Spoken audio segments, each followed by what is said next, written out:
One of the things that makes the gospel so scandalous is the fact that salvation and righteousness are completely free gifts. Like the only way literally to obtain them is receiving them by faith.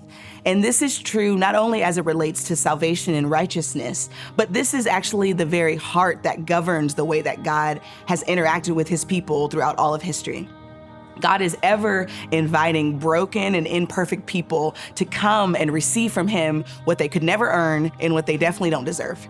And one of the passages of scripture that I think expounds on that reality so beautifully, that actually inspired the song To the Water, is Isaiah 55. In Isaiah 55, God is calling the people of Israel to come to him, and he's using the metaphors of water, wine, milk, and bread to signify the satisfaction and the nourishment that he so longs to give his people. And the only action required on their part to receive such spiritual sustenance is simply to come and receive. He says to them, "Come to the waters, all who are thirsty. Come to me that your soul might live." He says, "Come and partake of the richest of food. You don't even need money to get it. Just come and receive." And Jesus reiterates the heart of God in Matthew 11 when he says, "Come to me, all who are weary, and I will give you rest." And he does it again in John 4 when he has his encounter with the woman at the well, and he describes himself to her as the living water that could literally take her thirst away.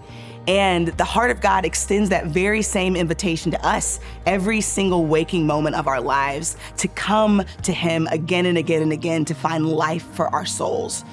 Do you find yourself weary and exhausted and desperate for a rest that only God can give? Come to the waters. Do you find yourself desperate for peace and comfort in the face of grief and loss and suffering? Come to the water.